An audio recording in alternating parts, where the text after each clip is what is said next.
Hei, tänases suht kiire nuudel kokandussarjas hakkame suht kiirelt valmistama kaht järgmist kiirnuudist tehtud retsepti. Kui eelmises videos keskendusime sellele, kuidas teha kiirnuudlitest natukene rammusam ja toitsam toit, siis selles videos õpime, kuidas teha kiirnuudlitest natukene tervislikum, kuid endiselt väga maitsev toit. Nii et tule koos meiega, hakkame kokkama. Tänase kahe kiirnuudli roa jaoks läheb sul vaja järgmisi koostisaineid. Nagu ikka, kõigis meie videodes siis 2 erinevat pakki kiirnuudleid 2 erineva retsepti jaoks. Täna ühe retsepti jaoks kasutame Mivina juustuseid kiirnuudleid ja teise retsepti jaoks Mivina seenenuudleid. Esimese retsepti puhul on sul veel vaja tomatikastet. Eriti hea on, kui sa ostad tomatikastme, mis on juba segatud mingite ürtidega. Meie puhul on näiteks tomatikaste, mis on juba segatud basiilikuga. Lisaks tomatikastmele läheb sul vaja ka mõningaid maitsaineid. Meie kasutame näiteks küüslagupipart ja pitsamaitsainet ning soola. Aga maitsainet võid vajadusele vastavalt oma maitsele siis ka tegelikult muuta, et kasutada näiteks tavalist pipart või mingit muid ürte. Teise retsepti jaoks on siis jällegi, nagu ütlesin, vaja nuudleid. Lisaks sellele veel kikerherneid. Konserveeritud kikerherned on vajalikud siis, leia need poest. Läheb vaja ka üht sibulat, jällegi pipart ning oma maitsele meeldivaid maitsaineid, mingid ürte. Võid valida ka mingi teise ürdisegu, aga meie võtsime seekord oregano. Meie tänane esimene retsept on üli lihtne. Selleks ei ole sul vaja isegi pliiti sisse lülitada ega vett keema panna. Vaid võtad alguses oma nuudlipaki ja taod paki sees olevad nuudlid. Paki vahepeal plahvatada, ole ettevaatlik. Nii peeneks kui saad, ehk siis peaaegu jahuks. Mudid nuudlid paki sees täiesti katki.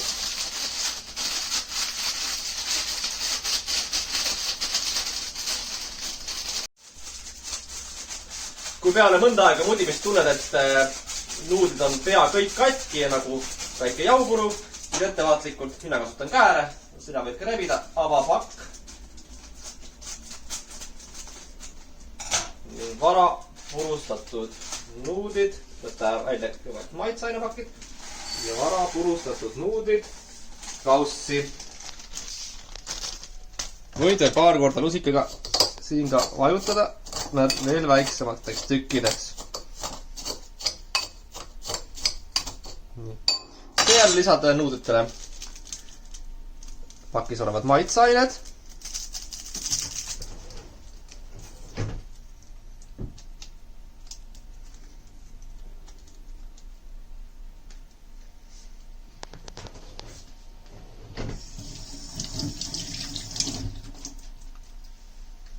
Segad läbi.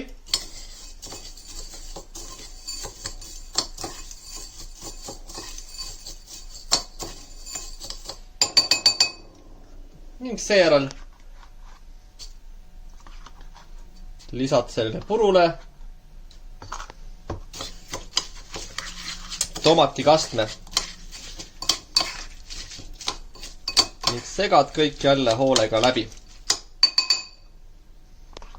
Kastet pane nii palju, et see kataks kõik nuudlid korralikult kokku. Sellest tuleb nagu külm puder või külm suppi moodi asi. Nii. Minule maitseb, kui natuke tomatipastat on rohkem, seega panen siia pisut veel tomatipastat. Nüüd nagu näed, umbes pool pakki.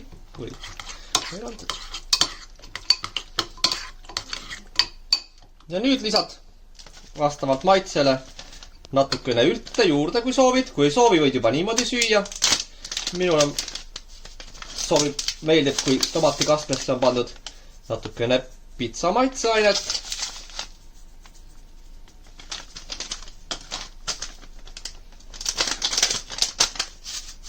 Natukene küüslaugupipart ja imevähekene soola ka. Muidugi sina maitse enne ise järgi, kas tahad soola ja asju juurde või mitte. segad kõik hoolega jälle läbi. Ja voilà, ongi sul külmpuder valmis. Maitsev ja tervislik roog. Meie tänast teist retsepti alustab traditsiooniliselt, ehk siis valmistad jällegi kõigepealt nuudlid, nii nagu on pakil olevas õpetusel kirjas. Meie nuudlite puhul avad paki, paned nuudlid kaussi,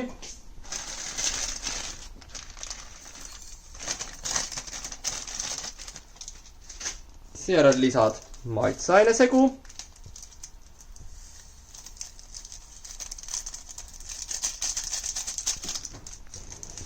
seejärel lisad õli,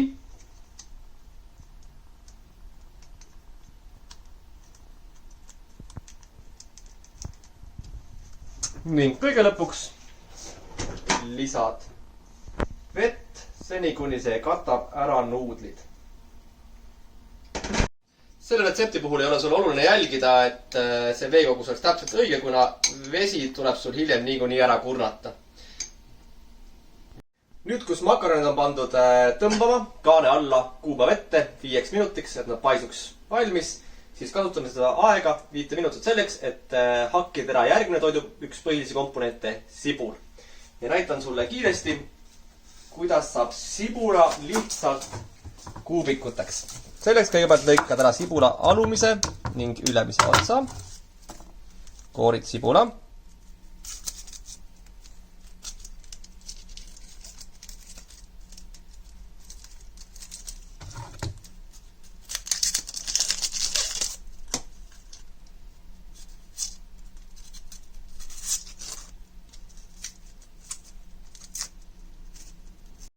Kui sibul on kooritud, lõikad ta keskelt pooleks ja keskelt all mõtlen seda, et siis mitte sedapidi, et ülevalt alla, vaid keskelt, nagu siin on ülemine alumine ots, siis siit keskelt pooleks. Seejärel lõikad pooleks lõigatud sibula veel kord pooleks ja nüüd selle neljandiku sibulast lõikad viiludeks siis siit poolt, kus see topp või alumine osa on, või ülemine osa. Ja täpselt nii peenikeseks viiludeks, kui suuri kuubikuid sa soovid.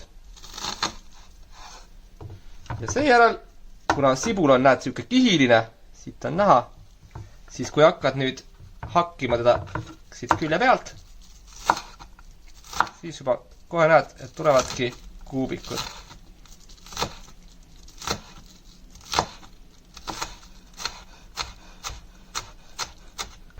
Nüüd, kui sibulad on hakitud, kenadeks väikesteks tükkideks, siis on ka möödunud jooksvalt 5 minutit ja on aeg kurnata ära nuudlid.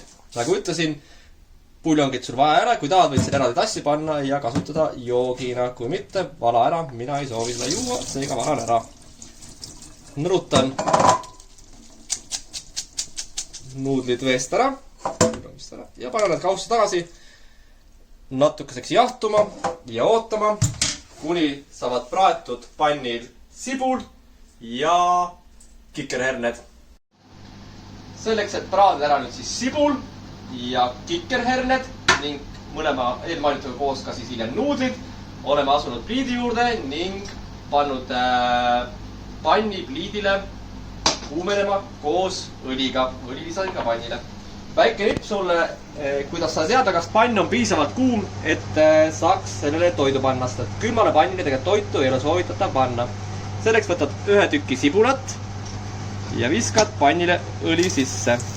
Kui sibul hakkab niimoodi mullitama ja pragisema, tähendab seda, et pann on piisavalt kuum. Kui ta seda ei tee, siis oota, kuni ta hakkab pragisema ja mullitama, siis on pann piisavalt kuum.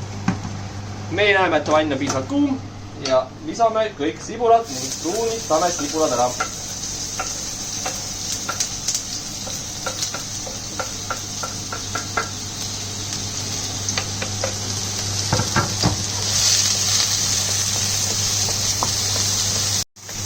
Kui sibulad on pruunistunud, siis on aeg lisada kikerherned. Ja kuidas sa tead, et sibulad on pruunistunud? Väga lihtne selle järgi, et näed, nad on värvi pisut muutnud, on muutunud pruunikaks. Siit ka nimi pruunistama. Seega on nad valmis, et lisada järgmine komponent, milleks on kikerherned. Avan kikerherne purgi. Kallan ära osa vedelikust.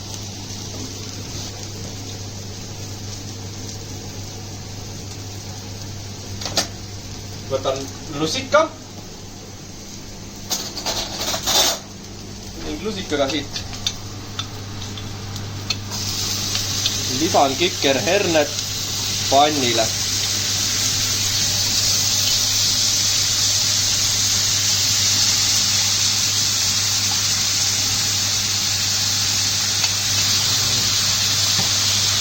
Pool purki kikerherneid on piisav kogus ühe paki nuudlite jaoks.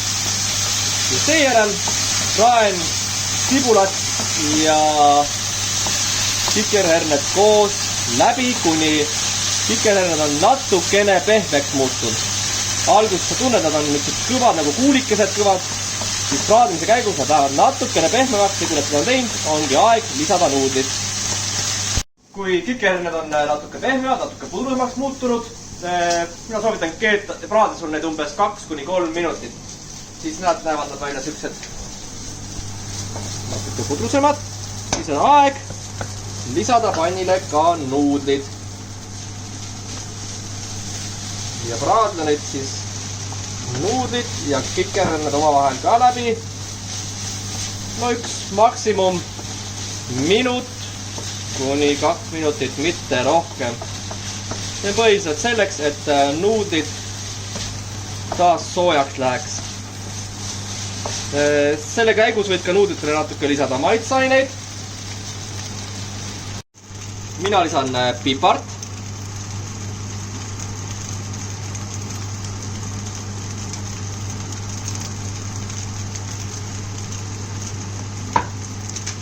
Oreganot.